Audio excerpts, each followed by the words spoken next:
Buenos días, estimados estudiantes. ¿Cómo están, chicos?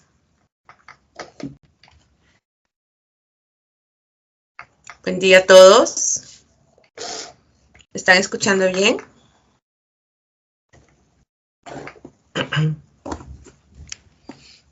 Buen día, Álvaro.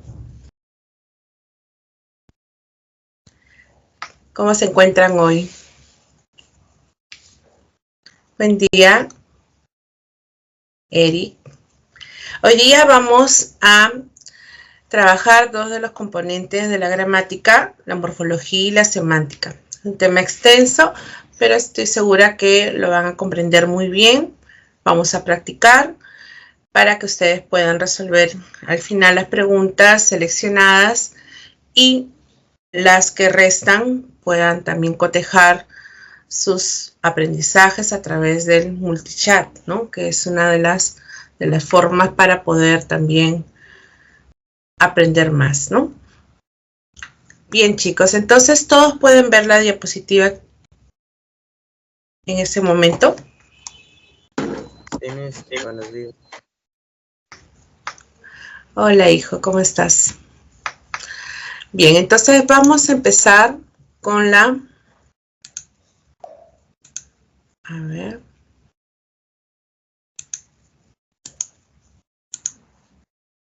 Con la presentación.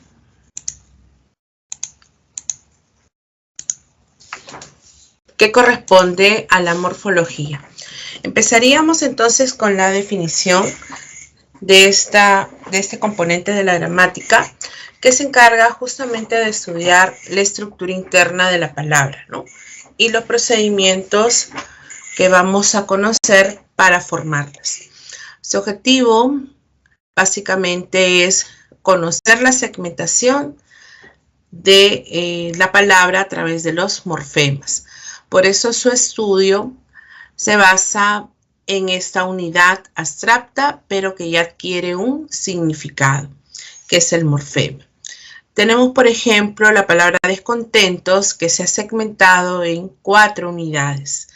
Esa segmentación obedece a los elementos mínimos de la palabra, como es el morfema, por ejemplo, que parte del morfema lexical o raíz o base, y puede estar acompañado de morfemas gramaticales, ya sean los derivativos o los flexivos, ¿no? Como vamos a ver más adelante. Entonces, en descontentos, D sería el derivativo, O y la S se separan, puesto que son morfemas flexivos que pueden indicar el género y el número. En el caso de inagotable, partimos del morfema lexical, agot, in, que se antecede, ¿no? Como un morfema también derivativo, y al final otro que se pospone al exeba. Entonces, la morfología lo que va a permitirnos a nosotros es conocer esas unidades que van a tener un significado, ¿no?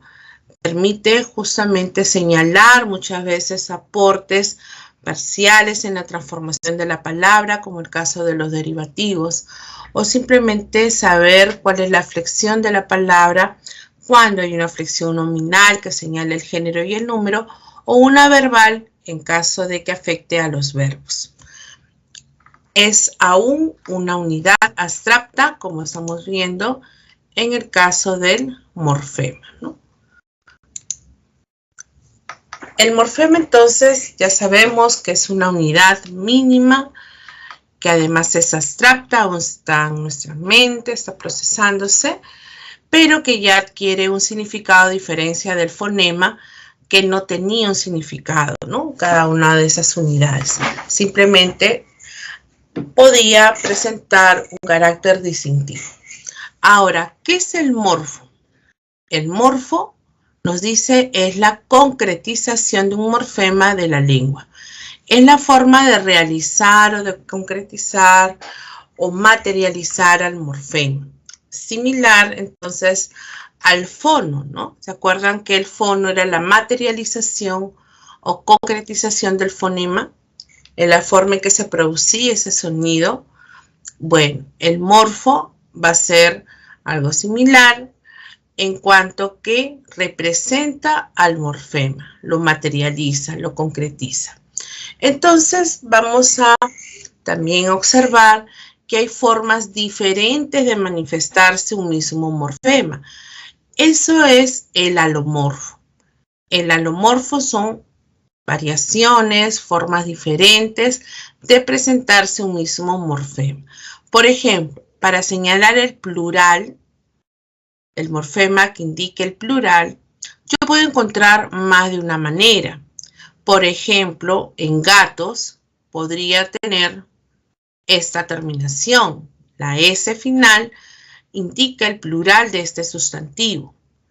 Pero también cuando digo flores, voy a observar que esta terminación es diferente a la anterior, que presenta una ES, ¿no? En este es también sustantivo. Entonces, ¿qué ha sucedido? Vamos a encontrar alomorfos. Quiere decir que son formas diferentes para indicar un mismo morfema. En este caso, que indica la pluralidad. Otro puede ser también para expresar la negación. Podemos encontrar más de una manera. Entonces, cuando hallo una forma distinta de otra y de otra, a esto lo llamamos alomorfos. Por ejemplo, sucede en la negación cuando digo desleal, infiel, anormal. Estas unidades, des, in y a, son formas diferentes de representar al morfema que expresa la oposición o la negación. De igual forma, podemos hacerlo para señalar al morfema que indica un diminutivo, como sucede en perrito o en papelillo, donde puedo insertar id o il, ¿no? Igual pajarito o pajarillo, ¿no? Entonces, son formas distintas para indicar un mismo morfema. Esto podríamos entonces también encontrarlo para expresar el gentilicio. El gentilicio. Por ejemplo, podríamos señalar, lo voy a anotar en el chat, en dos palabras. Ustedes me dicen cuáles serían entonces los alomorfos de estas dos palabras, por ejemplo, peruano y panameño.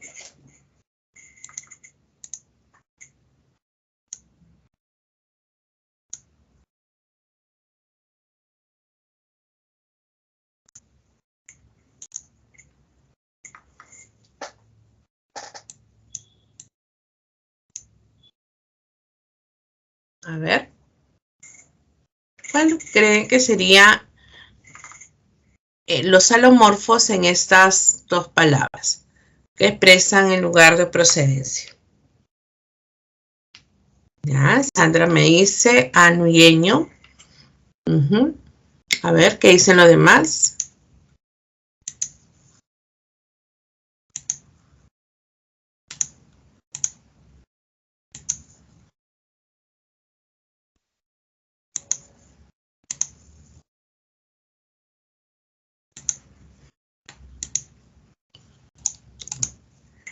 Solo Sandra y Álvaro. A ver. Tenemos en peruano y en panameño dos unidades, ¿no? Porque la O final va a indicar básicamente el flexivo, ¿no? Entonces, en esas dos unidades voy a encontrar que los alomorfos que expresan justamente este lugar de procedencia va a ser an y en. Formas diferentes para indicar un mismo morfema. Separo esa O por lo que hay flexión básicamente al final, ¿no? Entonces también es otro caso para señalar a un alomorfo.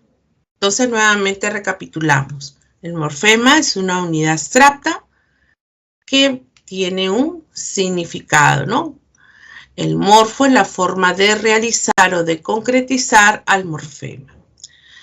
El alomorfo son las variaciones, las formas diferentes, ¿no?, de representar a un morfema. Entonces, cada vez que les pidan buscar justamente estos alomorfos, tienen que encontrar dos palabras, por lo menos, para que pueda haber el uso de una forma y de otra. ¿Cuáles son las clases, chicos, de morfemas? Los morfemas se pueden clasificar en dos grupos, los lexicales y los gramaticales. Si es lexical, es cuando, por ejemplo, nosotros lo podemos reconocer como raíz, morfema base, radical o lexema. Entonces, muchas veces puede recibir ese nombre. El morfema lexical, entonces, es el morfema principal, la base de toda construcción, ¿no? Como azul o lápiz. Los gramaticales son morfemas que se adhieren, que acompañan a ese morfema lexical.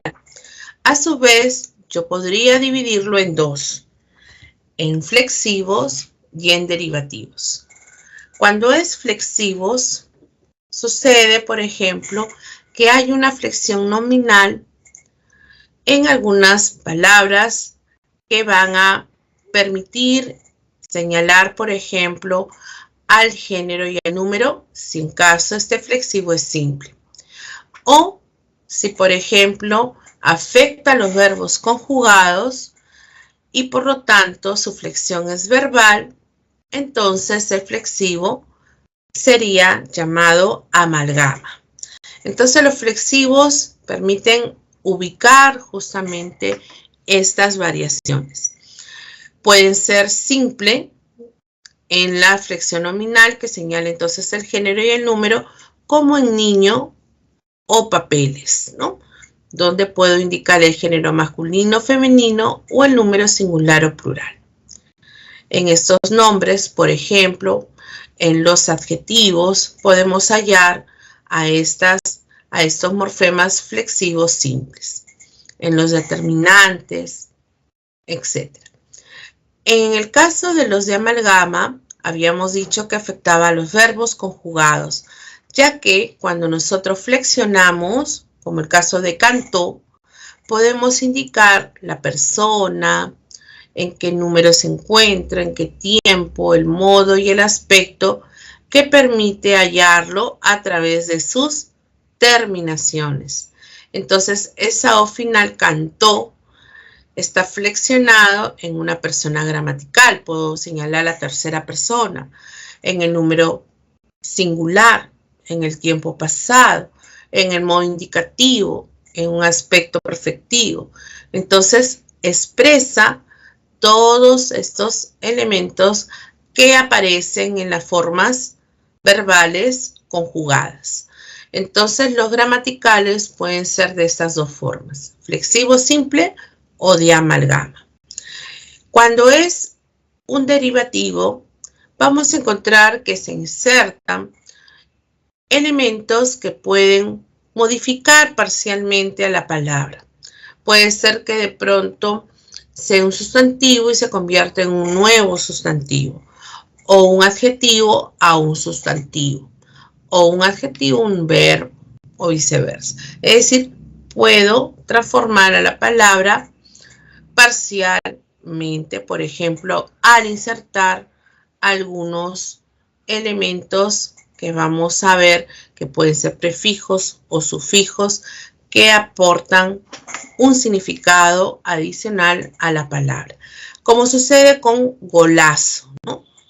Puedo encontrar gol como un lexema, pero al decir golazo estoy agregando un morfema derivativo que permite indicar este aumentativo, ¿no?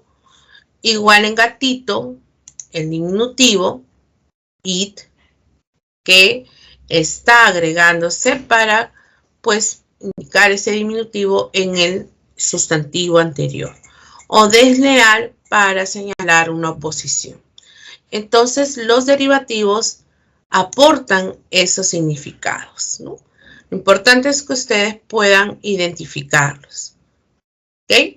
Hasta aquí, chicos, ¿estamos comprendiendo?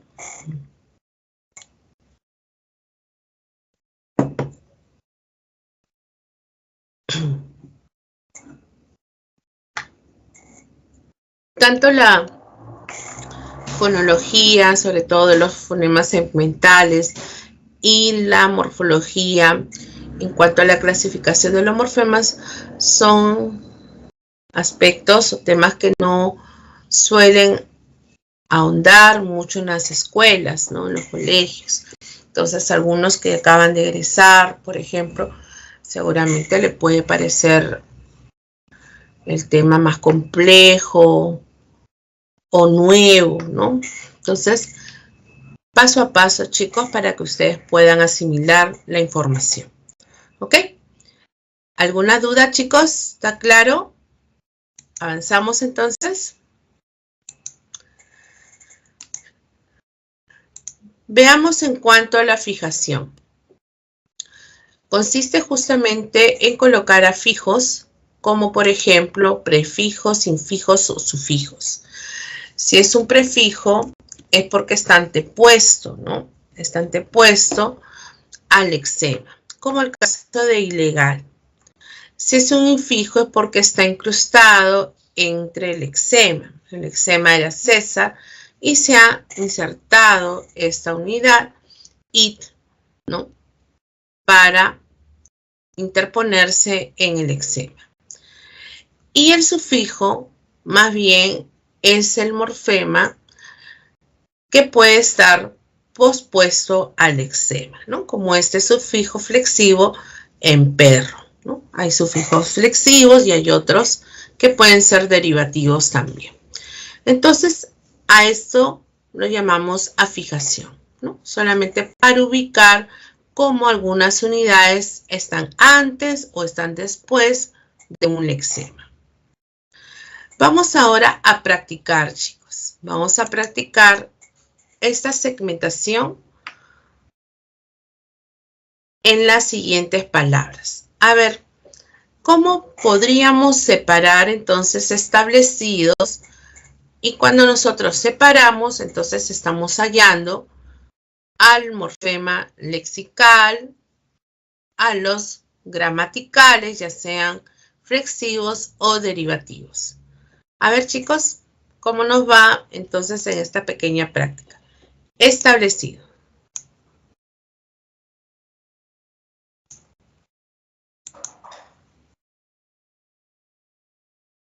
Pueden compartir sus respuestas por el chat. Y luego nosotros vamos a ir entonces comprobando.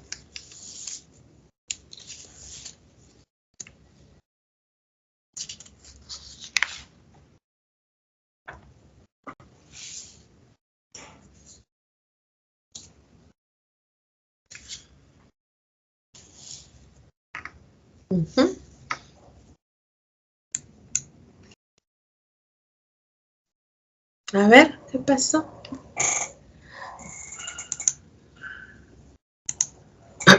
Establecidos. Ahí vi una respuesta, ya no la veo. Ah, ya.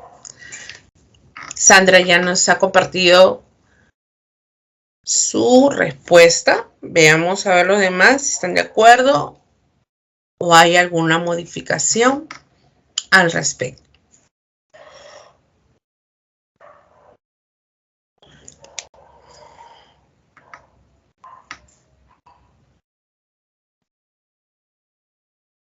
Podemos observar en establecido, Álvaro también ha coincidido con Sandra, que en establecido obviamente estamos encontrando una forma adjetiva, ¿no?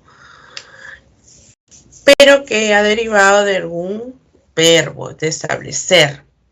Por lo tanto, puedo asumir que el lexema sería hasta la C, ¿no es cierto? Y que más bien, entonces, it lo separaría para indicar que este derivativo id permite crear un adjetivo, ¿no? Id, ut, por ejemplo, son algunos morfemas que permiten crear o modificar, ¿no?, a la palabra, ¿no? Convertirlos incluso en este caso a adjetivos. Entonces sería así es, establecido. Ahí tendría que ir de en lugar de T. Harold. Solamente esa observación. Exacto.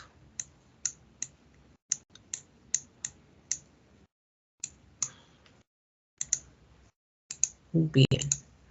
A ver. Sigamos.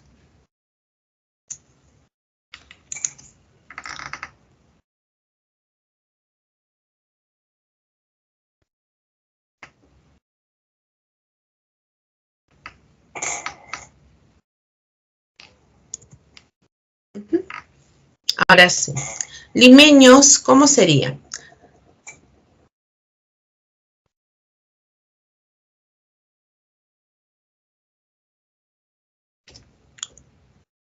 A ver. Álvaro me dice que es hasta la ñ. Astrid. Ajá, igual que... No, parecía Sandra. Ya. Astrid ha separado en 4 unidades. Efectivamente, coincide con Justin. Exacto. Entonces el limeño tiene 4 unidades. El eczema es hasta la M, de Lima, ¿no? La EN indica, ya lo habíamos visto en el caso de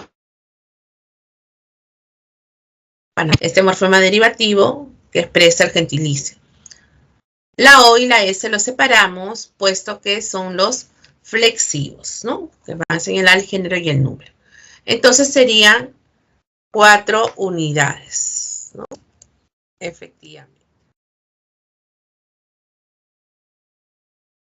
Continuemos entonces, chicos. Amiguitas.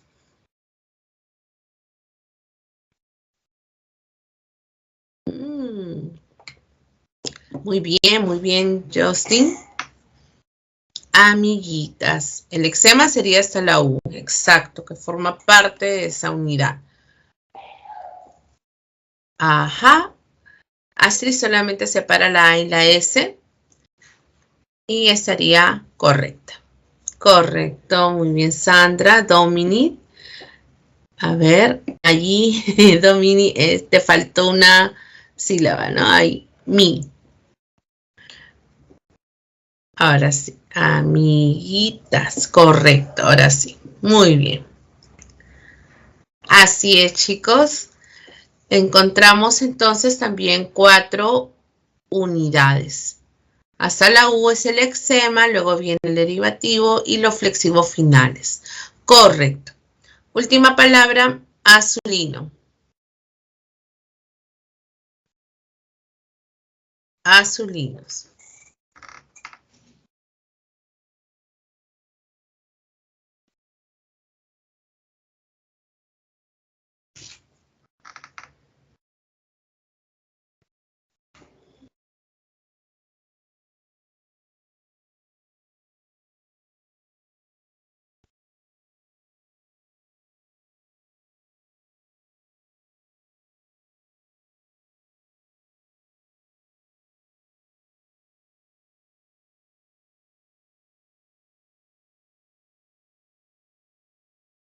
Encontramos 3 unidades. Azul, el eczema, correcto.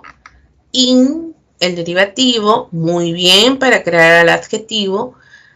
Y la O, el flexivo. Correcto. Muy bien, había 3 unidades entonces. Una era el eczema, el morfema gramatical, derivativo y el último encontrábamos al flexivo. Muy bien, chicos. ¿Ven cómo empezamos de menos a más en la práctica? Correcto, muy bien. Ahora continuemos segmentando morfológicamente como lo hemos ido haciendo en sureños.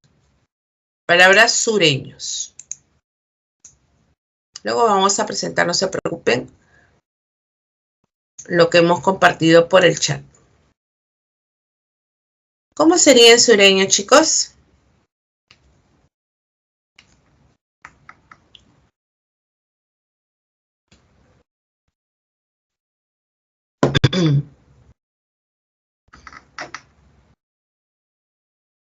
Perfecto, Sandra. Muy bien. 4 unidades. Correcto, Génesis, Astrid, Álvaro. Muy bien, chicos. Los felicito. Dominic. Ven, ya están con más seguridad. Génesis. Muy bien, chicos. Perfecto. Ahora, infravalorado. Infravalorado.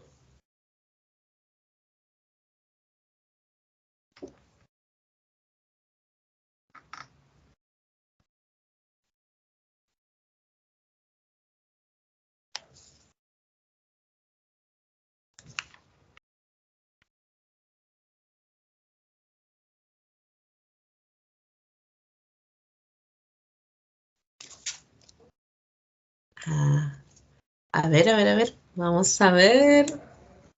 Infravalorado, Harold. Correcto. Sandra, muy bien. Génesis, Astrid, Dominic y Álvaro. Perfecto, está muy bien. Teníamos 4 también unidades. Infra, derivativo, el eczema, valor, ad, ¿no?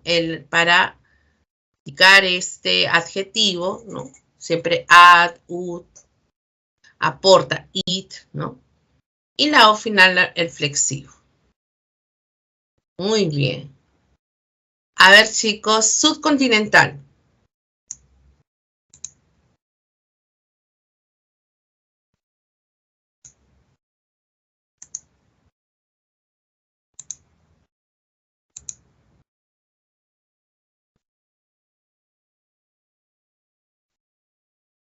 Subcontinental.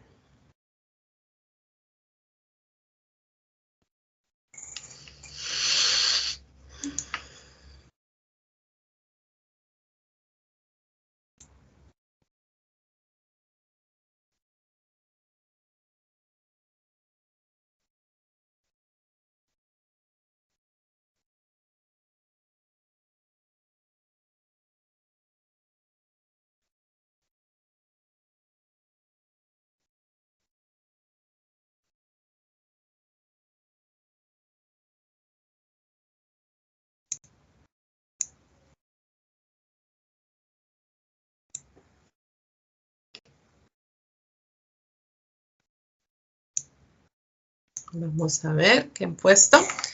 Subcontinental. 3 unidades. A ver, ¿quién empezó? Harold, correcto, continente. Ahí faltó la N en continente. O sea, la T, correcto, Astrid. Álvaro también. Muy bien, chicos. Creo que ninguno ha segmentado de manera incorrecta. Todo está bien. 3, entonces, unidades hasta la T, continente, era el eczema y los 2 morfemas que acompañaban sud y al. Correcto.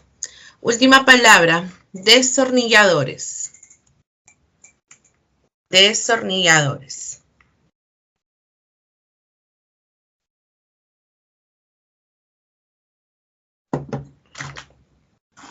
Recuerden que cada unidad tiene un propósito, ¿no?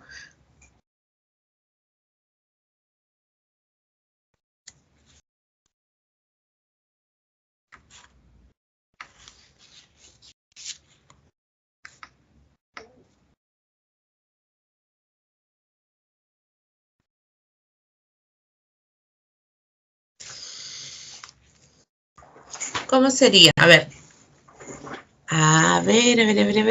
Va por allí. Génesis. Solo corrigen en la parte final. No sería ares, sino es nada más, ¿no? Or sería el otro morfema. Como el caso que ha colocado, por ejemplo, a ver. Sandra, ¿no? Sandra, destornilladores.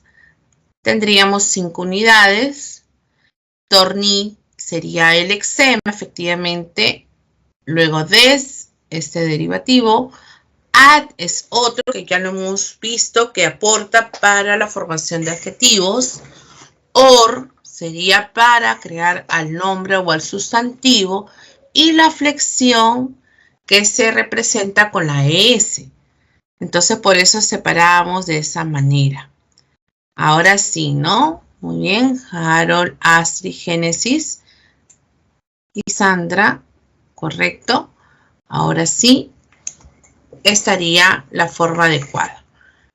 Bien, chicos. Entonces, vamos a ver, en este ejercicio lo hemos separado de esta manera. Revisemos que hayamos coincidido entonces en la segmentación, ¿no? Segmentación, los aportes, los colores para poder reconocer al eczema, un morfema lexical, a los derivativos y a los flexivos, ¿no? En el segundo caso, la segmentación de estas unidades que ya hemos reconocido también, ¿no? Ahora vamos a ver, una vez que hemos conocido las clases de morfemas, veremos la clasificación de las palabras. Ya hay formas de clasificarlo. Puede ser de acuerdo a la flexión en que estas palabras serían pues clasificadas en palabras variables, las cuales permiten encontrar una flexión, ya sea nominal o verbal. Son palabras como por ejemplo las categorías lexicales del sustantivo o nombre, como mesa, por ejemplo, del adjetivo, es una categoría que expresa cualidades del nombre, como el caso de simpático. Los determinantes, que son palabras que precisan el significado del nombre, y esos determinantes pueden ser los artículos, los posesivos, los demostrativos, los cuantificadores. Son palabras entonces variables porque permiten pues cambios o flexión en el género o en el número en el caso de estas palabras. El verbo es otra palabra también variable, permite la flexión para, por ejemplo, observar, como lo habíamos visto al reconocer a este flexivo amalgama, que podríamos encontrar una flexión verbal para determinar el tiempo, el modo, la persona, el número, ¿no?, en que se halla ese verbo, puede variar. Lo mismo vamos a encontrar en el pronombre, que es otra palabra variable, otra categoría lexical, que pueden ser variables, también a otras van a ser invariables. Hay pronombres como el caso de los relativos, que son, por ejemplo, invariables, como el que, o los personales, como tú o yo, ¿no?, que son invariables, que no hay flexión, ¿no? Estas palabras entonces son las consideradas variables o que simplemente cambian, ¿no? En cambio, tenemos a un grupo de palabras, un grupo de categorías lexicales o gramaticales que no van a permitir esta flexión, esos cambios, se mantienen tal cual como en su forma natural, como sucede, por ejemplo, con las preposiciones. Las preposiciones son los enlaces que podríamos encontrar como a, con, sin, ¿no?, entre, que son nexos, ¿no? Las conjunciones, podríamos encontrar tanto conjunciones coordinantes como las subordinantes. Una i es una coordinante, al igual que una o, un pero. Una conjunción como que puede ser una conjunción completiva, ¿no? Entonces va a ser también invariable. Un adverbio que muchas veces se confunden y flexionan cuando estas categorías no permiten o no admiten la flexión. Entonces un adverbio va a ser allí, ahora, ¿no? Puede ser cerca, medio, ¿okay? Que son adverbios y por lo tanto no pueden flexionarse, no permiten entonces estos cambios. Además también encontramos algunos pronombres, como les había dicho, invariables, como el yo, tú o los pronombres relativos que, ¿no? Entonces las palabras, conclusión, según la flexión se clasifican en variables cuando permiten esta flexión. En las nominales, como los sustantivos, adjetivos, determinantes y los pronombres, la flexión se da en el género y en el número. Y en el caso de los verbos, pues la flexión es verbal para determinar el tiempo, el modo, la persona gramatical. Si son invariables, no permiten esos cambios, se mantienen tal cual. Básicamente las preposiciones, conjunciones y adverbios que no deben de cambiar. La siguiente clasificación es de acuerdo a la cantidad de morfemas. Entonces, hemos practicado en su momento la segmentación de las palabras, ¿no? Y por lo tanto hemos visto cómo estas podían tener una separación de 2 morfemas, 3, 4, 5, ¿no? Y en algunos casos está formado solamente por 1. Entonces, cuando la palabra se forma únicamente por una unidad, es decir, por un morfema, a estas palabras las llamamos monomorfemáticas. Mono indica uno, ¿no? Un solo morfema. Como sucede con reloj, azúcar, pan, flor. Ya no lo podemos segmentar. Forma entonces una unidad. En cambio, cuando las palabras poseen más de un morfema, estas se les conoce como polimorfemáticas. Polimorfemáticas serían relojero, manteles, metálicos y flores. Basta que haya más de uno para considerarla polimorfemática. Como en flores está solamente flexionado para indicar el número y esto indica entonces una segmentación de 2 morfemas, el lexema principal y la flexión. ¿Ven? Entonces 2 o más pueden entonces ya ser consideradas polimorfemáticas. Una tercera entonces forma de clasificarlas es también por su significado. Y de acuerdo a su significado, las palabras se clasifican de acuerdo entonces a la categoría gramatical o lexical y a la función que van a desempeñar, por ejemplo, los enunciados. Entonces, vamos a ver, por ejemplo, que una de las categorías sería el nombre. El nombre recibe esta forma de identificarlo, pero también se le conoce como sustantivo.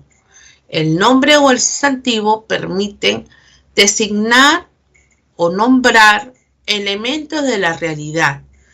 Todo lo que yo pueda darle un nombre, ese es el sustantivo o nombre. Estas palabras que representan a estos objetos, personas, ideas, etc., funcionan como núcleo de una frase nominal. FN significa frase nominal. Es el núcleo de la frase nominal. Si es un pronombre, en cambio, el pronombre lo que hace es reemplazar al nombre, reemplaza al sustantivo, sustituye entonces a la FN. Por lo tanto, un pronombre funciona también como núcleo de la frase nominal.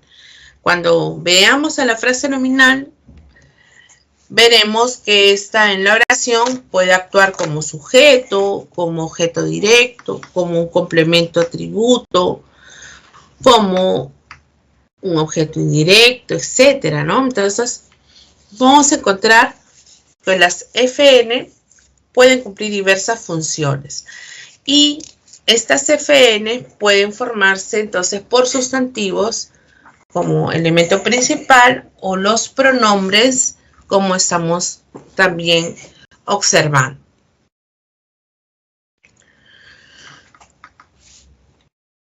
Los adjetivos. La tercera categoría gramatical, que es el adjetivo, permite darle un rasgo, señalar una característica, una cualidad a ese sustantivo o nombre.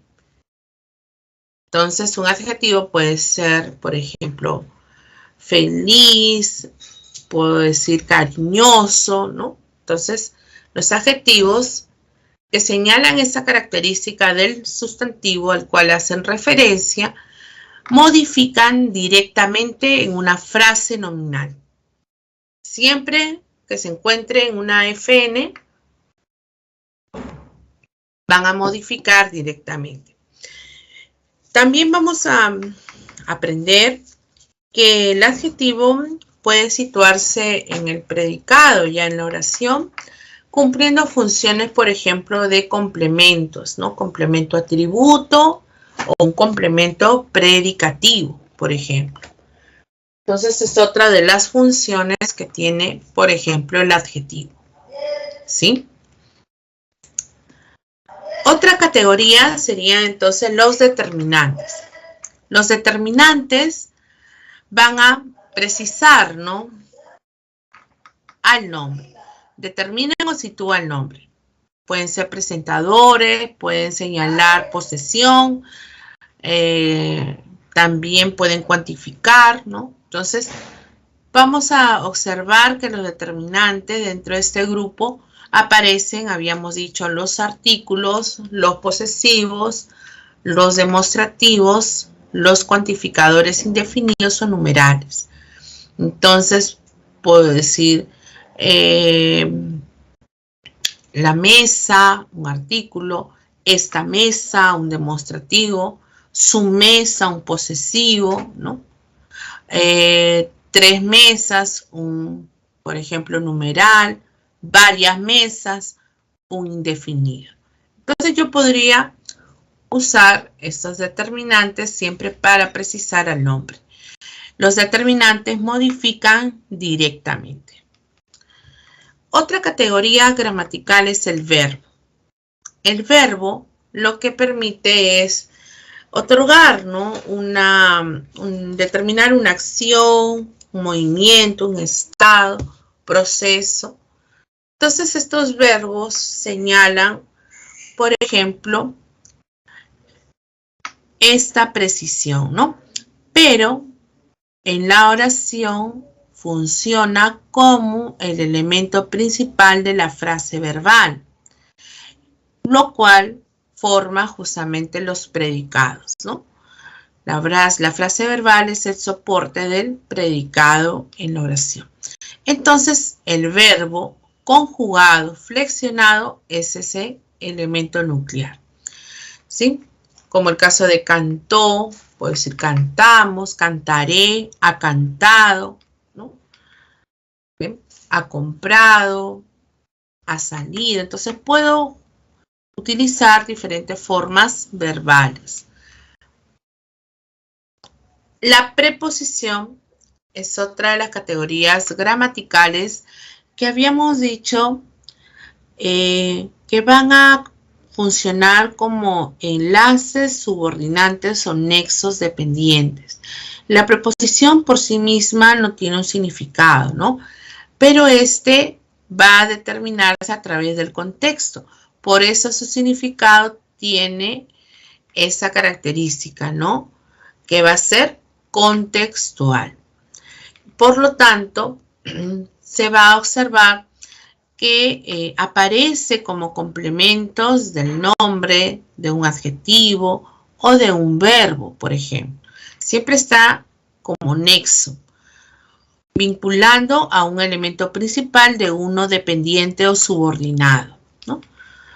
Entonces, esa es la idea de la preposición, por ejemplo, de a, con, sin, ¿no? De, que son preposiciones que sirven de vínculo, ¿no?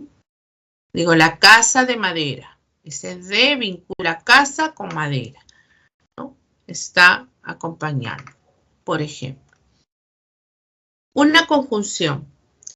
La conjunción será la categoría gramatical que también va a permitir unir elementos, pero une ya sea manteniendo el mismo nivel sintáctico o diferente valor sintáctico. Al relacionar estas unidades sintácticas, puede entonces hacerlo utilizándolo como un nexo coordinante o subordinante. Si digo, por ejemplo, arroz y azúcar, esa I está uniendo a dos elementos principales, ¿no? Arroz y azúcar son dos núcleos en esa FN. Pero también podría unir otra idea. Yo puedo decir Luis canta y Rosa baila. Puedo unir dos proposiciones coordinadas. Entonces, esa conjunción actúa como un nexo coordinante, un elemento de igual valor sintáctico. Pero también puede ser subordinante, como la preposición, cuando vincula una idea dependiente de otra principal. Como sucede, por ejemplo, cuando decimos, a ver, dijo que había entendido la clase. ¿Qué dijo? Dijo eso. ¿Y qué es eso? Que había entendido la clase. Que es una conjunción completiva y por lo tanto aparece como ese elemento que vincula a toda esa idea a la que vamos a llamar proposición subordinada con el verbo principal dijo. Entonces también puede ser un nexo o un enlace dependiente. El adverbio, finalmente. El adverbio va a expresar circunstancias del evento verbal. Sabemos bien que puede ser un adverbio que denote, por ejemplo, el tiempo, el modo, el lugar, ¿no? Precisa ello, ¿no? Una circunstancia. Por eso que puede acompañar o modificar al verbo, a un adjetivo o a otro adverbio. Su función en la oración puede ser también actuar como un circunstancial, un complemento circunstancial, ¿no? Entonces, chicos, estas funciones, que son las funciones, digamos, básicas, que ustedes ahora están simplemente asimilando, porque al final vamos a ir trabajando cada una de ellas, ¿no? A lo largo de este ciclo. Así que es una presentación de simplemente las categorías y sus funciones para que ustedes reconozcan, ¿ok? Entonces no se olviden, nombre o sustantivo, pronombre, adjetivo, determinante, todas las formas de los determinantes, verbo, preposición, conjunción y adverbio. Las tres últimas eran las invariables, las primeras las variables. Continuamos, chicos. Vamos a ver ahora los procesos de formación de palabras. Ya en esta última parte, por ejemplo, tenemos el primer grupo que es la derivación. Cuando hay derivación es porque encontramos a este morfema lexical o lexema acompañado de algún morfema derivativo. No olviden que estos morfemas, entonces derivativos, pueden transformar a la palabra, ¿no? Pueden también cambiar su significado, incluso variar la categoría gramatical.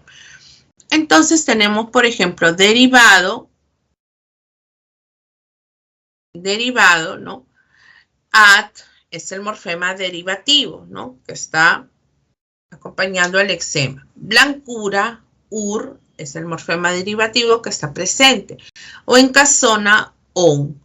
Entonces, al observarse en esta palabra que hay inserción de un morfema derivativo, entonces la palabra se ha formado por derivación, ¿no? La última puede ser simplemente los flexivos que pueden aparecer. Después tenemos por composición. Cuando hay composición es porque estamos señalando que la formación se da por un lexema más otro lexema. No solo significa que haya dos, pues, ¿no? Sino que se refiere a unidades que se han unido, se han fusionado, aunque alguna de ellas tenga flexión. No afecta, se asume como una unidad lexical. Como pasa con lustrabotas, abre botella o parabrisas, ¿no?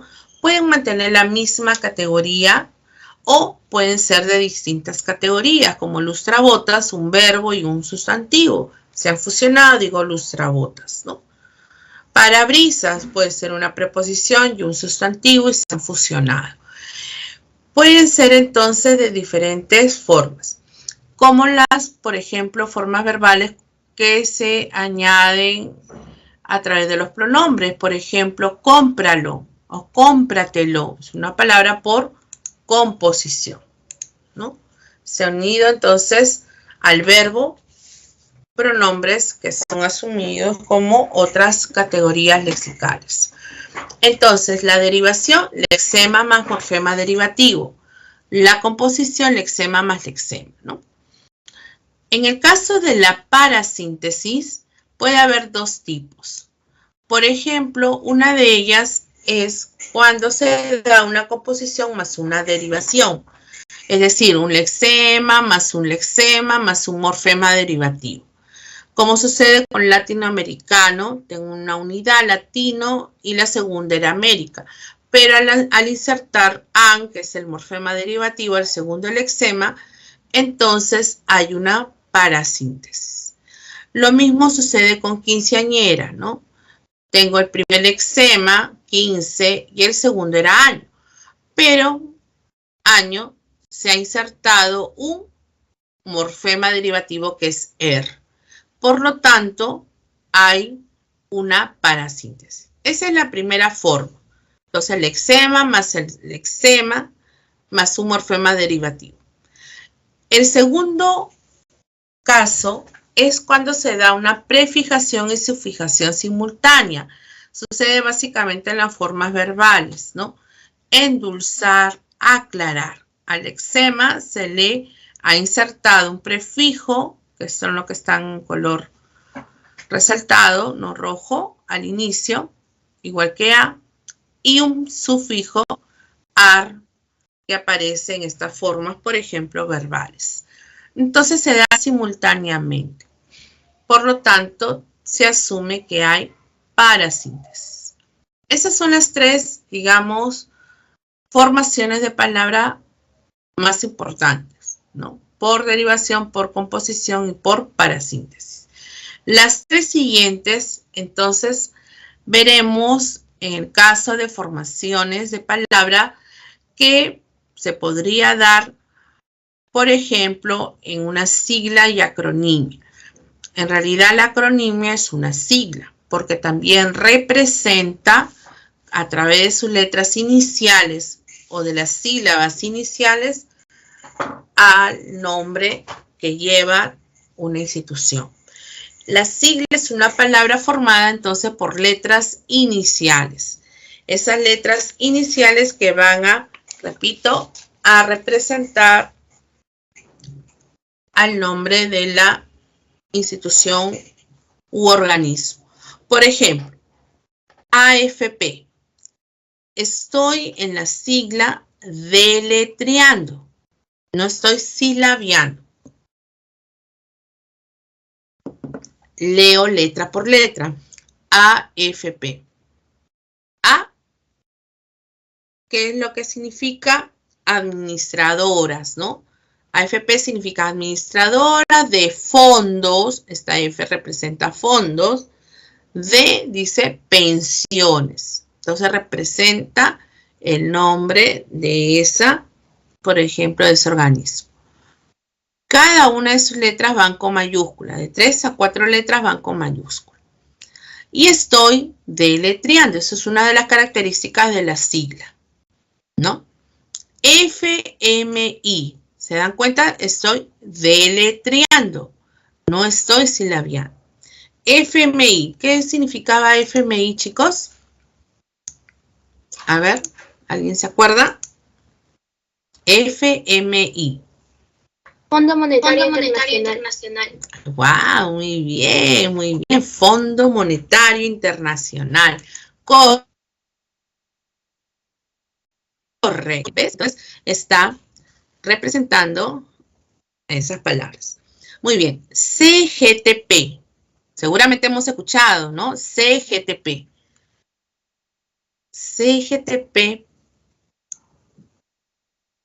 ¿Alguno lo ha oído? Confederación General de Trabajadores del Perú. Una confederación exactamente general de trabajadores del Perú.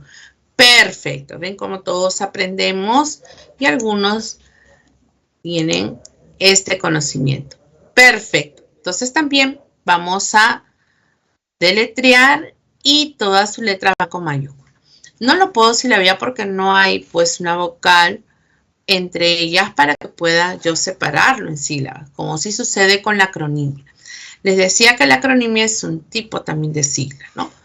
¿Por qué? Porque se forma de letras iniciales también, pero lo puedo hacer por las sílabas, como por ejemplo sucede con SUNAT, ¿no?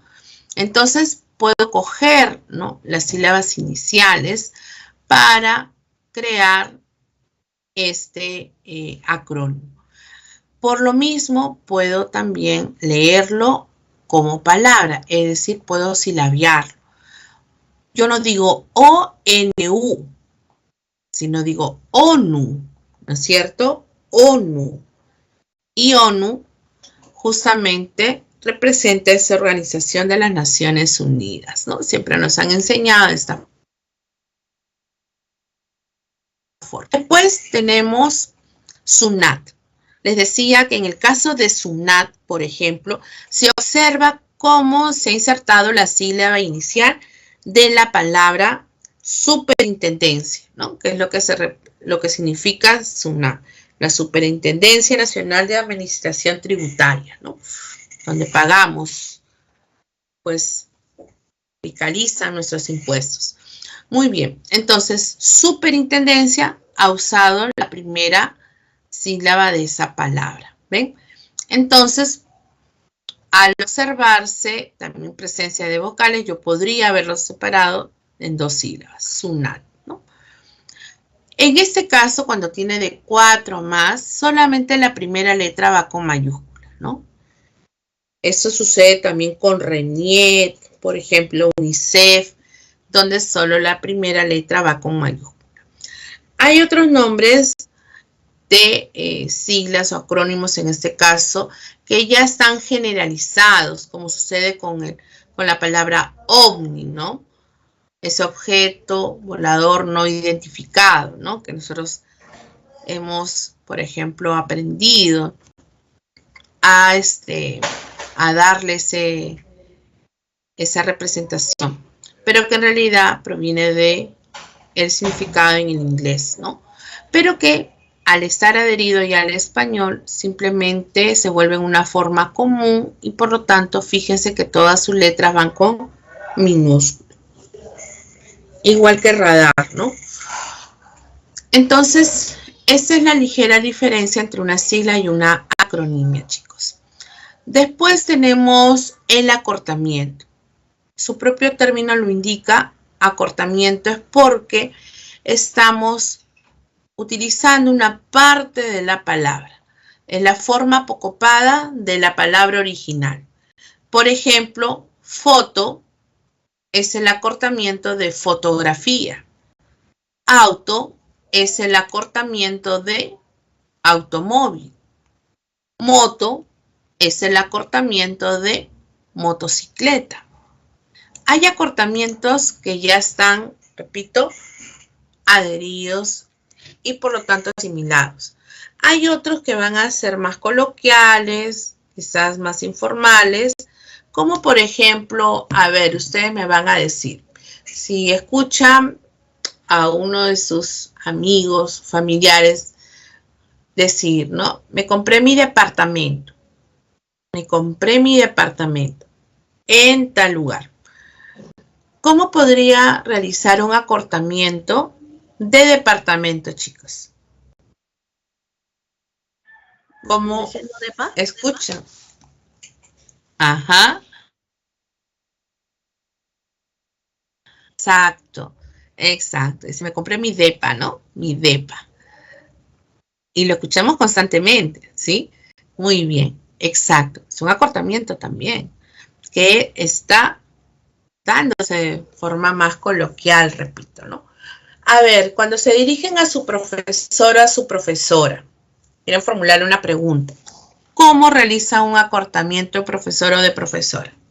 A ver.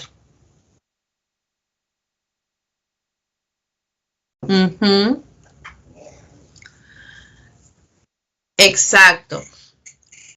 Lo llamamos, ¿no? Nos llaman, profe, ¿no? Exacto. Esos son algunos de esos. ¿Por qué se enoja, Álvaro? Profe, ¿no? Miss, bueno.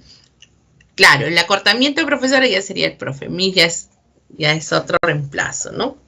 Ahora sí, Álvaro. Ya estaba.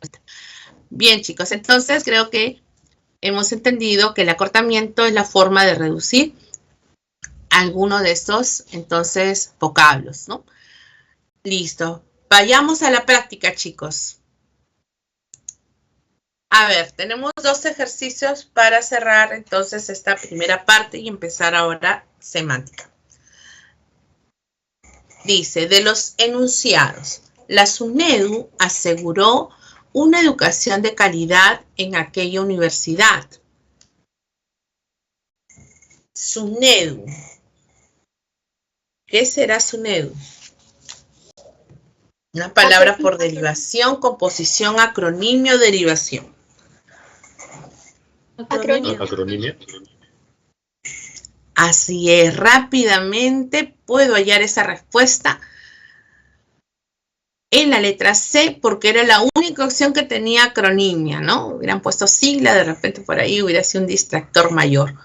Pero entonces sé que es una acronimia porque SUNEDU está representando también a una institución con las letras iniciales o la sílaba inicial en el caso de superintendencia, ¿no? Que eso significa SUNEDU, la Superintendencia Nacional de Educación Superior Universitaria.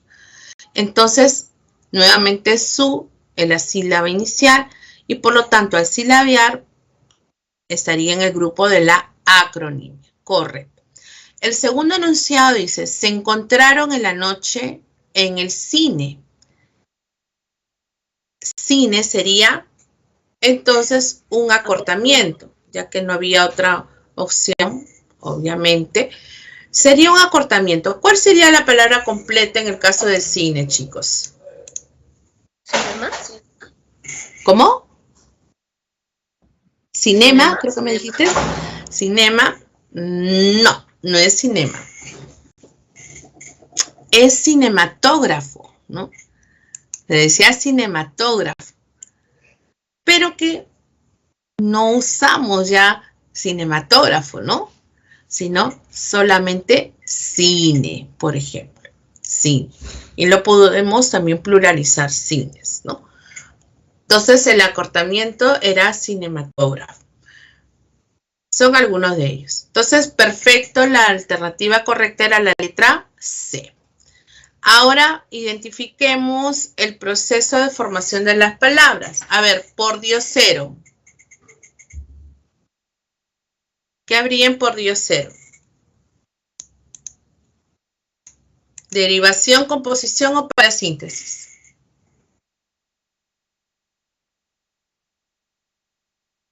Recuerden, derivación sería lexema más un morfema derivativo. Composición, lexema más lexema, ¿no? Una parasíntesis, lexema más un morfema derivativo, o que es igual a decir composición más derivación. Esa es una forma. La otra es cuando hay prefijación y sufijación simultánea.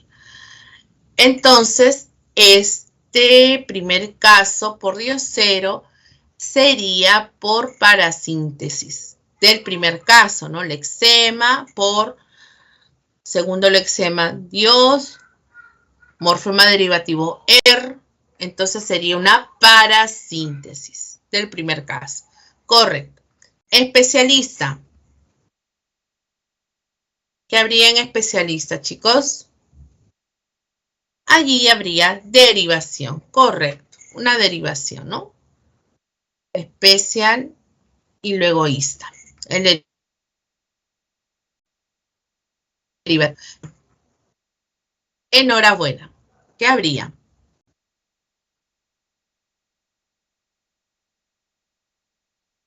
Enhorabuena.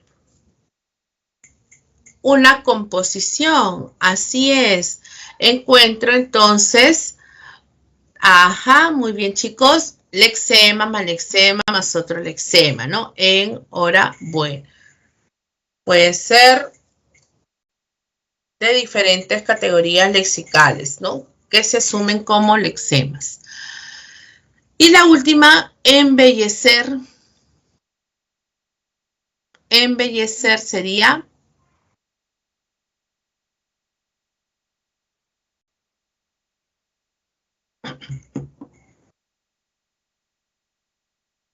derivación, ¿seguro? Embellecer.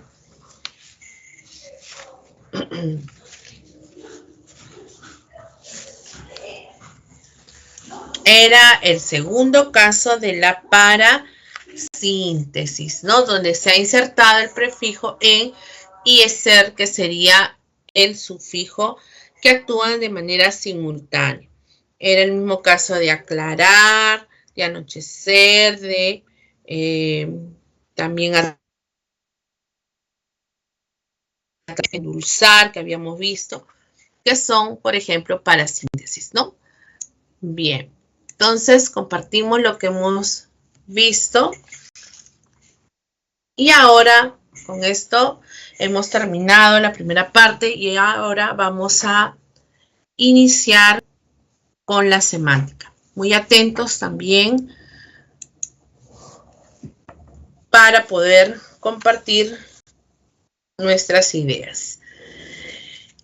Tenemos la semántica, que es lo que nos señala que es una disciplina que estudia el significado de los signos lingüísticos, ¿no? Nivel de palabra, un signo lingüístico a nivel de palabra, oración, frase. Y sus relaciones semánticas. Efectivamente, vamos a ver, por ejemplo, que cuando estudiemos la semántica, veremos la relación del signo, en el signo lingüístico del significante y del significado.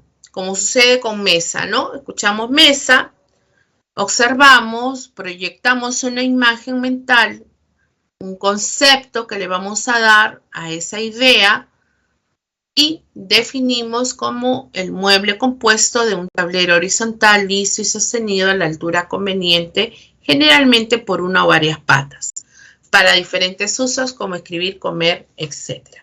Entonces, cuando estudiemos el signo lingüístico, vamos a observar la relación del significante con el significado. Hay aportes, obviamente, de algunas ramas de la lingüística, como es la lexicología. En el caso de la lexicología, permite estudiar la estructura y el funcionamiento del repertorio léxico, es decir, del vocabulario, del corpus, ¿no?, que hay en una lengua. A través del estudio del lexema, vamos a poder determinar justamente ese significado. Lo mismo vamos a ver en el caso de la lexicografía, que lo que hacen los lexicógrafos es recoger, ¿no?, los vocablos de una lengua, organizarlos y por lo tanto confeccionar y elaborar los diccionarios. Por eso nos dice la rama de la lingüística aplicada que se encarga de la elaboración de diccionarios, repertorios léxicos y glosarios. Nosotros encontramos ya listo nuestro diccionario, por ejemplo, aquí vemos la imagen del diccionario de la lengua española, de manera organizada, ¿no? Alfabéticamente, cada uno de los vocablos que pertenecen a nuestra lengua. Entonces, hemos podido, pues, recopilar esta información gracias a los lexicógrafos. Esas son simplemente, entonces, ramas de la lingüística que permiten que nosotros tengamos a la mano este corpus o vocablos de nuestra lengua. Ahora veamos qué es un signo antes de ver el signo lingüístico. Un signo es un elemento perceptible que evoca o refiere a otra cosa diferente de sí mismo. El signo trata de representar a los elementos de la realidad. ¿Ok? Trata de representar. Puede ser de tres clases. La primera es llamada ícono. Y el ícono es el signo que es similar, que se parece al elemento que trata de representar. Entonces, por ejemplo, este mapa, que es el mapa del Perú, está representando justamente a este territorio peruano. Entonces, el ícono pueden ser los mapas, la fotografía, los retratos, incluso dice acústicamente. Pueden aparecer, por ejemplo, las onomatopeyas, ¿no? Entonces, el ícono representa lo más parecido posible al elemento, ¿no? Al objeto. En el caso del índice, que es el segundo signo, también lo conocemos como indicio. Índice o indicio. El índice es el signo que va a permitir señalar una relación de contigüidad, una relación de causa y efecto. Por ejemplo, humo.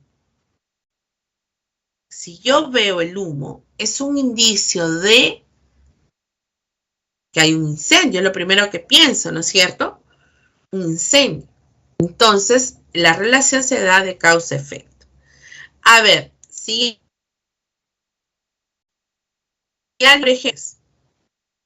tiene fiebre, ¿es un indicio de qué? ¿Qué me dirían ustedes?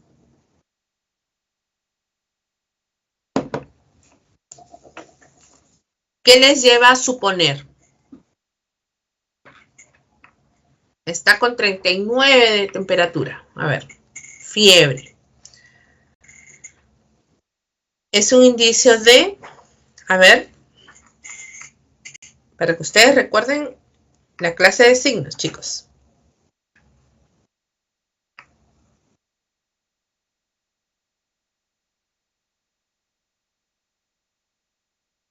Alguien de repente en casa ha estado con esta temperatura, que es lo que las personas cuando se acercan o cuando acuden a ayudarla, inmediatamente les dicen.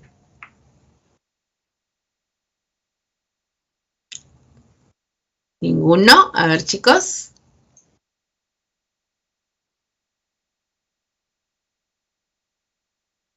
Si alguien está con fiebre, es porque hay, bueno, es un indicio, me dice que te puedes agripar, ya. La gripe es una enfermedad. La fiebre es un indicio de que hay una enfermedad o una infección que está provocando esa temperatura alta, ¿no? Entonces me lleva a suponer ello. Inmediatamente algo está sucediendo en nuestro organismo que está elevando nuestra temperatura. Si yo quiero asociar la gripe, yo pondría, por ejemplo, un estornudo, ¿no? Inmediatamente, de repente, ahora que estamos padeciendo la enfermedad de la COVID-19, si sospechamos, ¿no? Tenemos un estornudo, el dolor, la garganta, por ejemplo, una congestión nasal, ¿no? ¿Qué nos lleva a sospechar? Inmediatamente, estás agripado, te dicen, ¿no? O ya estás con el virus, ¿no? Con la COVID. ¿Ven? Entonces, esos son entonces indicios que me lleva justamente a ahora fue la variante, ¿no? El Omicron. Exacto. Exacto. Tienen que cuidarse, chicos, ¿ah? Por favor. Los que ya están en la edad, definitivamente, de aplicarse la segunda dosis o la de refuerzo, como en nuestro caso, ya los mayores, que ya nos hemos vacunado. Hay que seguir cuidándonos hasta que vuelva, Dios mediante, pues, la normalidad, ¿no? Bueno, entonces, chicos, icono, índice, ya vemos la diferencia entre ellos. Ahora el símbolo. En el caso del símbolo dice, el signo no se relaciona con el elemento que representa, ¿no?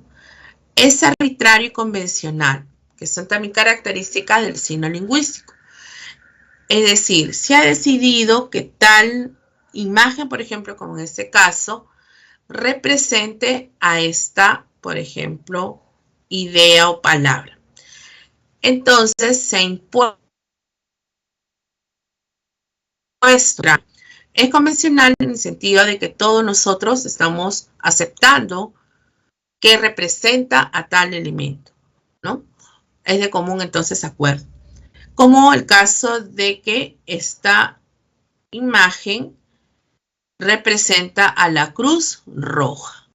Pero un ejemplo más claro podría ser, por ejemplo, cuando relacionamos la imagen de la paloma, por ejemplo, una paloma que va a representar ¿qué? A ver, ¿qué es lo primero que viene a ustedes? La paloma representa a la paz, efectivamente, ¿ven?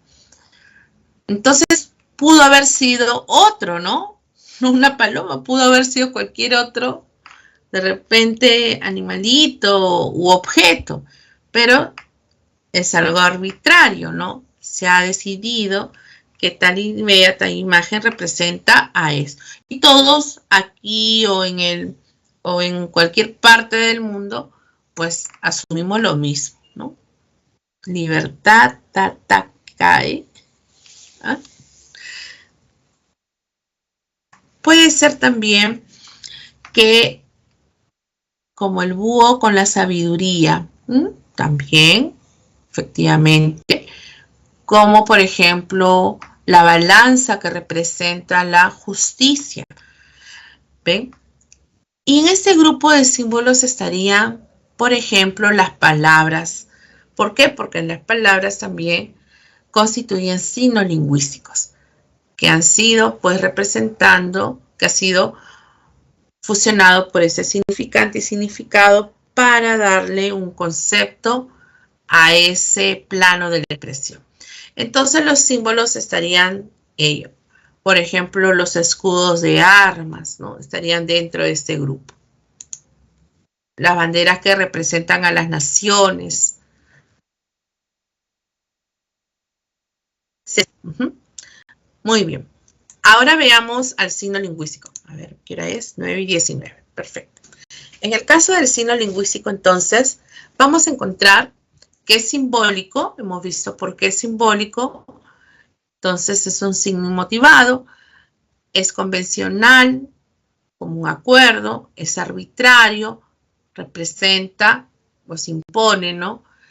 En una lengua para representar a tal, por ejemplo, elemento. Presenta doble articulación. Podemos encontrar tanto a los fonemas como a los morfemas, ¿no? Por ejemplo, perro, que es el fonema, los fonemas, y en morfemas yo puedo separar dos unidades, ¿no? Per y la O final, que es el flexivo que hemos aprendido. Entonces, el signo lingüístico presenta esta doble articulación, ¿no? El signo lingüístico tiene dos partes, el significante y el significado. Para crear un signo lingüístico, es decir, una palabra justamente que corresponde a una lengua, tiene que haber esta relación.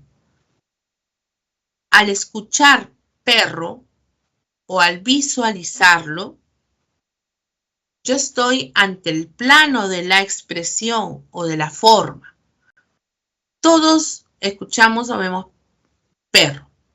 Lo vamos a leer, ¿ya? Perro. Entonces, inmediatamente se proyecta en nosotros la idea. Le vamos a dar una perspectiva de acuerdo a lo que estoy entendiendo por perro. Entonces, esta idea, este concepto que he creado, esta imagen mental, cada uno puede variar, ¿no? El tamaño, de repente el color, ¿no? Incluso la raza, ¿no? Puede variar. Pero todos coincidimos en darle un mismo, entonces, significado, que es un mamífero, es un animal que pertenece a la familia de los cánidos. ¿Se dan cuenta? Ninguno aquí ha visualizado pues un conejo o un gato, no. Porque al oír perro, inmediatamente se proyectó esta idea, esta imagen. Esa es la relación de la expresión con el contenido, la forma. También al significante lo llamamos la imagen acústica y al significado la imagen mental.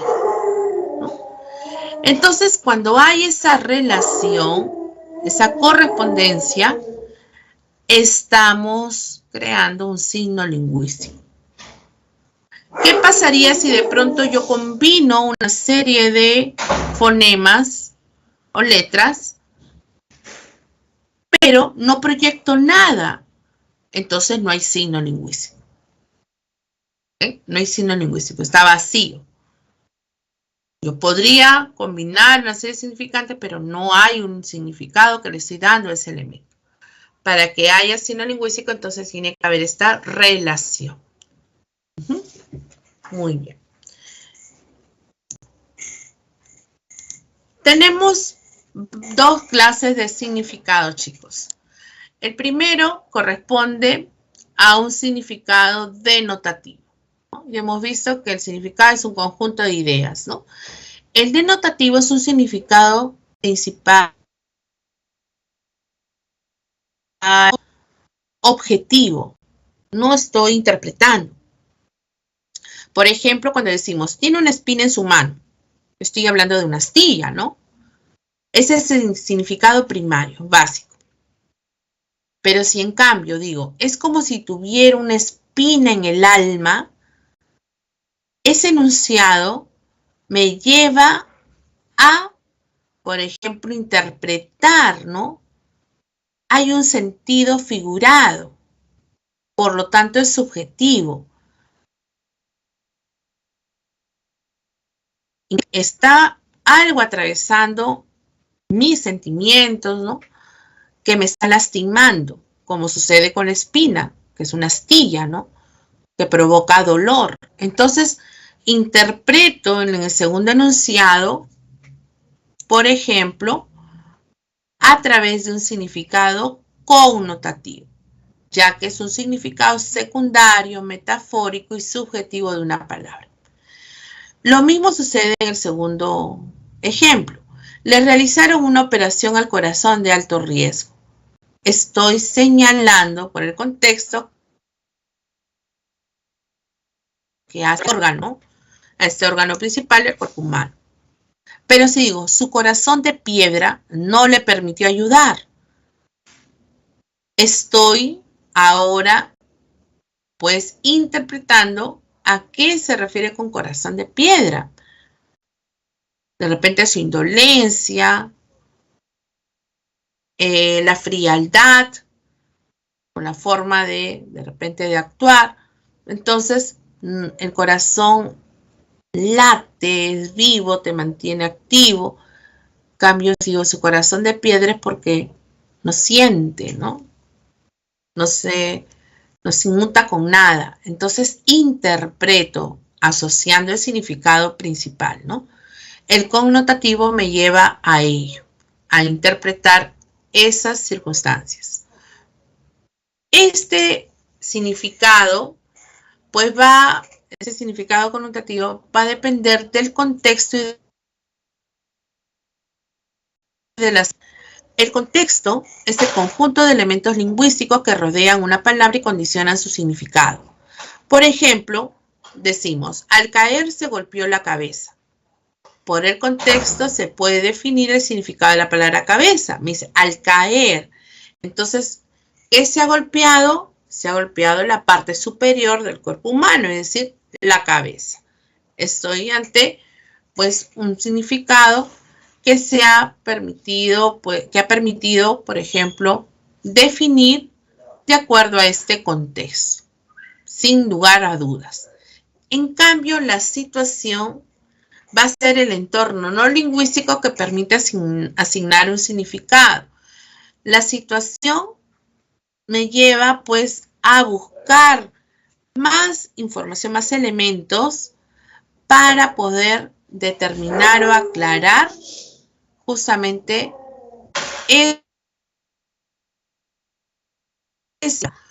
como sucede con el ejemplo, María habló a los estudiantes de lingüística. Este simple enunciado no me es suficiente la información que me está dando. ¿Por qué? Porque este contexto, al no ser claro, me lleva a interpretar de dos formas. Uno, que María habló a los estudiantes de lingüística. Los estudiantes son entonces de esta especialidad de lingüística. Pero también puedo suponer que María habló de ese tema, o sea, de lingüística, a los estudiantes. Entonces, como tengo dos interpretaciones frente a este enunciado, no me es claro. Necesito, pues, más elementos para poder determinar. Cuando eso se da es porque hay, pues, situación. Otro ejemplo para que ustedes lo entiendan mejor. Si yo les digo, por ejemplo, realizó la operación, les coloco de esta forma en el chat, ustedes me dirían, ¿hay contexto o situación?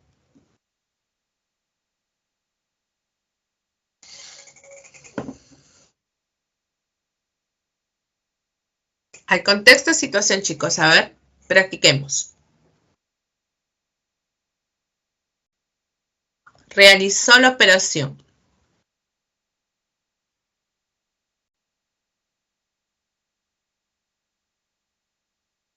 Me dicen contexto.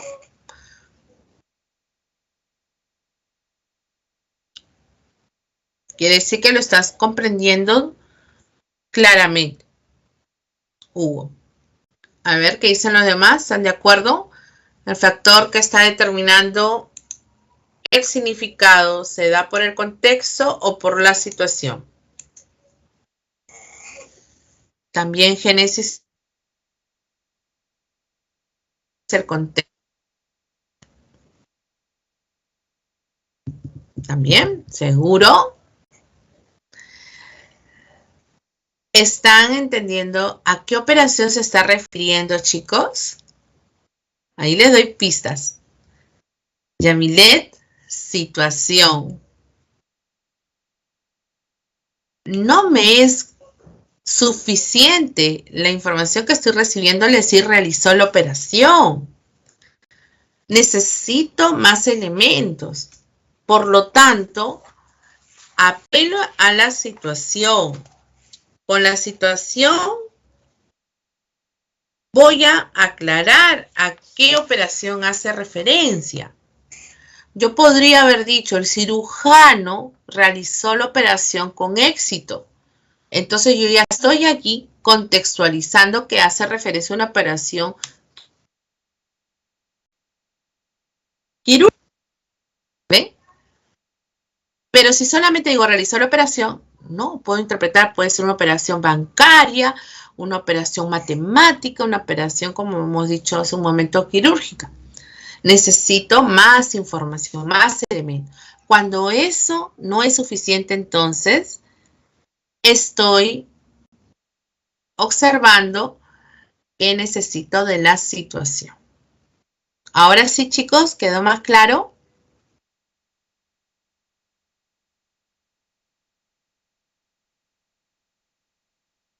Bien, entonces ya saben cuál es la diferencia. El contexto me proporciona elementos que no tengo posibilidad, digamos, a dos interpretaciones o ambigüedades que se pueda dar, ¿no? En cambio, en el caso de la situación, la información que me da, necesito reforzarlo con más elementos para poder determinar, ¿no? Veamos ahora las relaciones entre significante y significado. Hemos visto que entre el significante y el significado constituye entonces un signo lingüístico, ¿no? El plano de la expresión y el plano del contenido de la idea. La sinonimia se da cuando presenta significados semejantes, pero significantes diferentes. Cada uno de estos elementos constituye un significante, ¿no?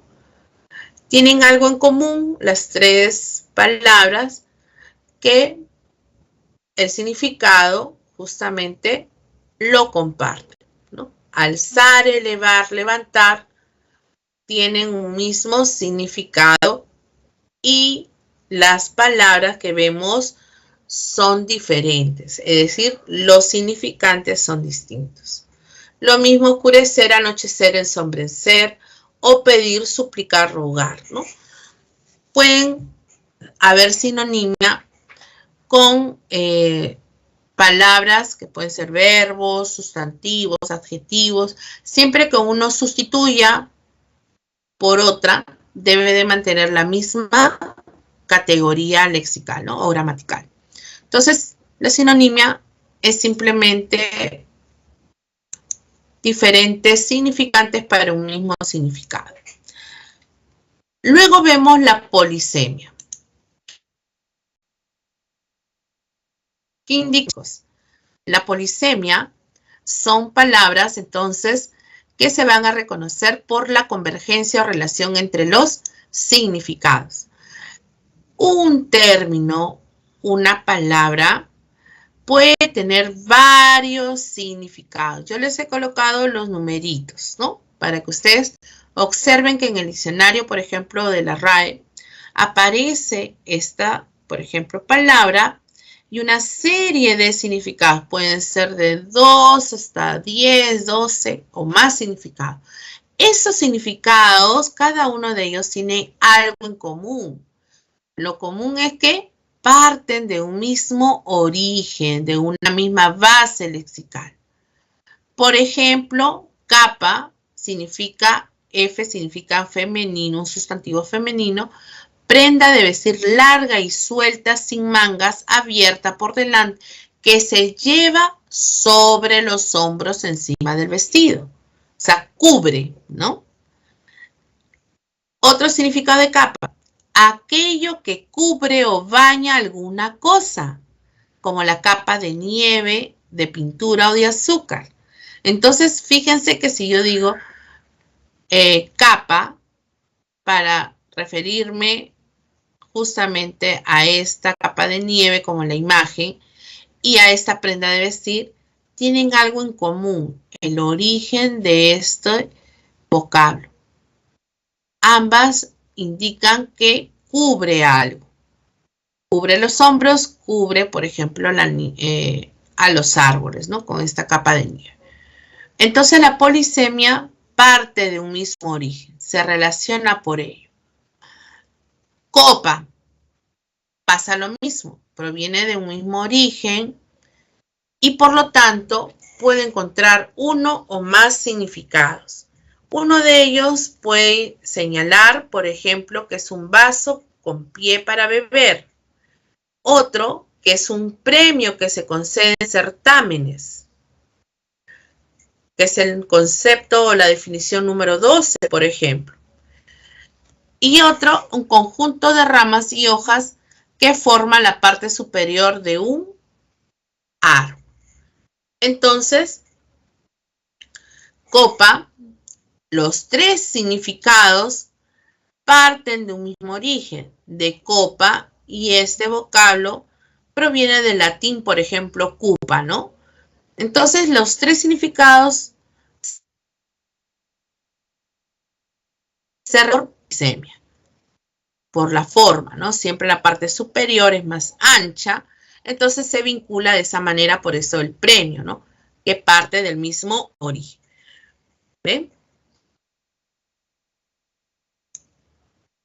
¿Cuál es la diferencia con la homonimia, chicos? La homonimia dice, presentan significantes iguales, o sea, las palabras pueden coincidir por su pronunciación, por su escritura, pero sus significados no convergen, no se relacionan. No hay ningún vínculo porque el origen de cada una de esas palabras es diferente. Tienen orígenes distintos. En la RAE, en el diccionario, muchas veces vamos a encontrar que una palabra tiene un numerito en la parte superior, ¿no? En la parte superior. Entonces, por ejemplo, puede aparecer, supongamos, acá lo veo. Hay un numerito aquí, 1, y hay un numerito en la parte superior, 2. En el diccionario puede repetirse la palabra duelo, duelo. Entonces usted diría, ¿hay un error? ¿Por qué lo han vuelto a repetir? No, no hay ningún error. Lo que sucede es que esta palabra tiene un origen diferente a este otro. Es decir, deriva de otra raíz, de otro lexema. Igual que en el segundo caso, ¿no? Entonces, estos numeritos en la parte superior ya me indican, por ejemplo, que hay una homonimia. Vamos a ver entonces las clases de homonimia. Puede haber una que va a ser llamada parcial. Cuando es parcial, pertenecen a categorías gramaticales diferentes. Por ejemplo, Carlos ha cantado muy bien. Carlos va a trabajar allí. Fíjense bien, ha coincidido A y A. Esa es la coincidencia, ¿no? Pero pertenecen a categorías diferentes y sus orígenes son distintos, por eso hay homonimia. Entonces, el primero es una forma verbal, ¿no? Es un verbo auxiliar, el verbo haber, a. Y el segundo es un nexo, una preposición. Tienen orígenes distintos. Sus categorías no coinciden. Entonces, la homonimia es parcial. Pidieron un tubo grande. Tuvo que salir inmediatamente. La palabra tubo tiene un origen diferente al segundo caso. Tubo, además, es un sustantivo, un nombre, que representa, por ejemplo, en ese caso, una pieza hueca, ¿no? Y en el segundo, tubo es una forma flexionada del verbo tener. Entonces, simplemente coincidieron, pero no tienen nada en común. Orígenes distintos, categorías diferentes, entonces la homonimia es parcial. A eso se refiere. La segunda homonimia es llamada absoluta. Esta homonimia absoluta también no tiene nada en común los vocablos, no tienen el mismo origen, pero además de eso, vamos a encontrar otra característica, que las categorías gramaticales son iguales. Por ejemplo, puede ser que los dos sean sustantivos, que los dos vocablos sean adjetivos, etcétera, ¿no? Entonces, por ejemplo, tenemos el Papa es la máxima autoridad de la Iglesia Católica, ¿no? Es un sustantivo de la palabra papa. En el segundo caso, si me dice, le gusta la papa dorada. Entonces la palabra papa también es un sustantivo. En el diccionario, por ejemplo, encontrar hasta 3 veces la palabra papa escrita, y cada una de ellas con sus propios significados, ¿no? En el primer caso, para indicar al sumo pontífice. En el segundo, por ejemplo, puede ser que esté representando a una planta, ¿no? Que deriva del quechua, que es en este caso el tubérculo. En el tercero, hay también otro significado que es para señalar, por ejemplo, un tipo de masa, ¿no? De sopas, incluso, comida de niños, ¿no? Papa, que proviene del latín. Entonces, eso es, por ejemplo, homonimia. Orígenes distintos, coincidencia de las categorías, hay homonimia absoluta. Y el otro ejemplo es duelo, ¿no? Se enfrentan en un duelo sin igual, sustantivo, a un de duelo, un sustantivo. Finalmente tenemos a la paradigmática. Esta homonimia paradigmática solo aparece en los verbos que están conjugados y que pueden entonces señalar el tiempo. Por ejemplo, hablamos sin cesar ayer, hablamos ahora, ¿no? Entonces se expresa el tiempo pasado y presente. O cuando decimos, yo salí a las 5 y José salía a las 7. Salía coincide con el otro verbo, salía. Pero vemos que el primero pertenece a la primera persona, yo salía, y el segundo caso a la tercera persona, José o él salía. Entonces, la paradigmática es la conjugación verbal que presentan diferencia gramatical, simplemente.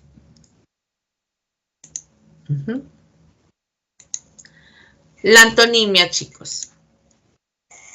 Pasamos a la antonimia,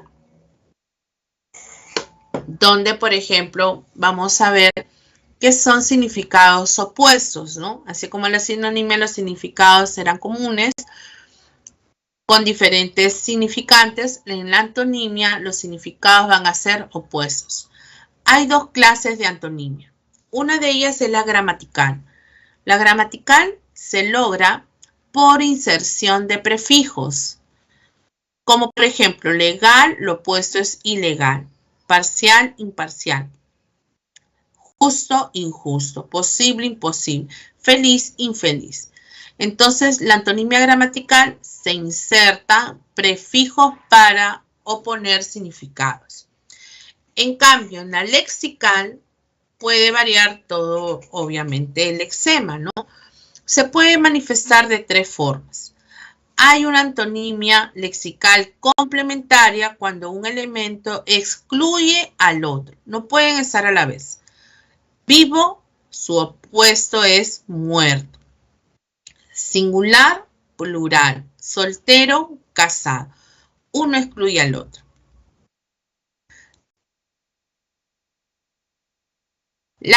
Es cuando hay una gradación de significados. Se deduce que puede haber algo intermedio en esos extremos, ¿no? Infancia, vejez, frío, caliente, pequeño, grande.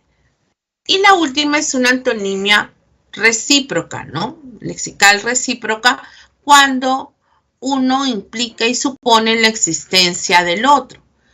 Médico, se supone que tiene pacientes, y si eres paciente es porque recibes la atención de un médico. Es recíproco. Tío, sobrino, la misma forma, y vendedor, comprador, ¿no? Por ejemplo, a ver, una recíproca sería profesor, estudiante, ¿no? Entonces, eres profesor porque tienes estudiantes y eres estudiante porque recibes la enseñanza de un maestro profesor. Esa es la antonimia. ¿Está claro, chicos, todo hasta el momento? Ya nos queda poco tiempo.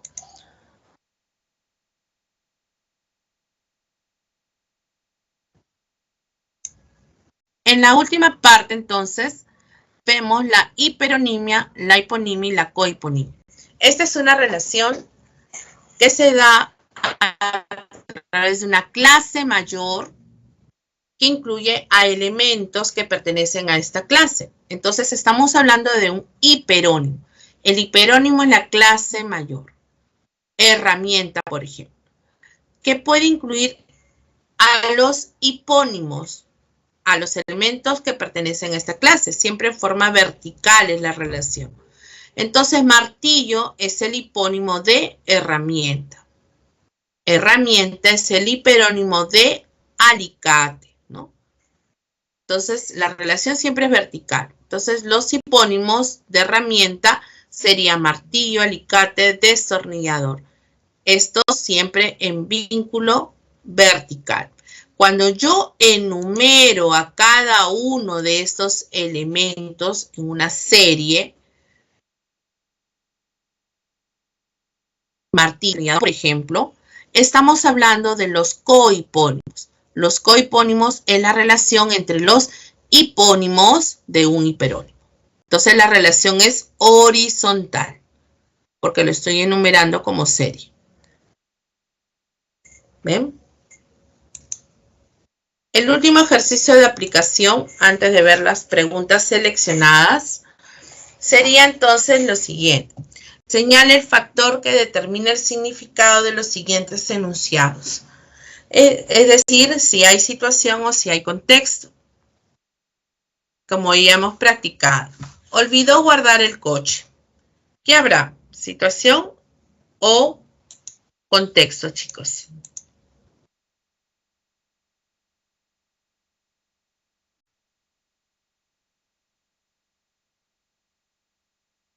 ¿Habría? Olvidó guardar el coche. Recuerden que el contexto me permite, por ejemplo, tener toda la información clara a través del enunciado. La situación, apelo justamente a estas ideas para poder reforzar o aclarar. Cuando digo olvidó guardar el coche, no me es suficiente esa información, ese contexto, entonces necesito de la situación para poder determinar, por ejemplo, a qué coche se refiere, ¿no? Si se refiere al auto o a ese, por ejemplo, coche que utilizan los niños, ¿no? Entonces necesito de la situación. César siempre fue su brazo derecho. No tengo posibilidad ni una duda, estoy interpretando. Entonces hay contexto, ¿no? El banco se hundió. Aquí no me es suficiente. Es igual a realizó la operación, ¿no? Entonces sería situación, correcto. Y la última le dio la llave de su corazón. Estoy interpretando con facilidad a través de ese contexto. Entonces, y el factor justamente lo determina el contexto. Ahora, la relación semántica en los últimos ejercicios, chicos. Vino de Chincha. ¿Coinciden los elementos? Sí, gracias. 2 minutos nos quedan. Coinciden los vocablos, pero no tienen nada en común. Por lo tanto, hay una homonimia. Pero ahora veamos de qué clase. Vino tarde es un verbo y el otro, el vino, es un sustantivo. Entonces, la homonimia sería parcial. Parcial. Vamos a ir viendo ya las respuestas. Caja pequeña y grande. Hay una oposición, hay antonimia propia, ¿no? Esa gradación. Yo no sabía, primera persona conjuga con el verbo, y José sabía, homonimia paradigmática, ¿no? El verbo coincide en la primera con la tercera persona. Y el vehículo con el que fuera una bicicleta, vehículo es el hiperónimo y el hipónimo bicicleta. Al inicio se da la hiperonimia. Primero se ubica el hiperónimo y luego al hipónimo. Muy bien, chicos. Entonces, con eso hemos terminado la parte teórica. Hay 3 preguntas seleccionadas, lo comparto. La primera era la pregunta número 4, donde tenían ustedes que determinar en la palabra desconocido y derivados, ¿no? ¿Cuál es la idea correcta? Y esta era la letra C. Des y diad, que ya hemos aprendido a segmentar para crear adjetivos y diad y des, este derivativo para oposición. 5, la pregunta 5, teníamos entonces en la letra B, padrinos, hay derivación, acortamiento es en cine, en foto, anecdótico, teníamos derivación y composición en sacacorchos, ¿no? Sería la letra B. Y la última pregunta seleccionada para terminar era la pregunta número 10, donde teníamos que también hace un momento hemos visto Brasil y país. Entonces estamos viendo Brasil es el hipónimo de el hiperónimo país, ¿no? Entonces se da una hiponimia. La respuesta era la letra C. Vender y comprar sería una antonimia recíproca, ¿no? 3D, sinonimia, y la última habría una antonimia complementaria porque uno excluye al otro. Bien, chicos, entonces, ahora sí, hemos terminado, esperando que todo haya sido claro. Un abrazo, chicos, cuídense mucho, sigan estudiando, hay mucha información el día de hoy para poder reforzarlo en casa. No olviden ir a su multichat. Un abrazo, besos para todos, cuídense mucho.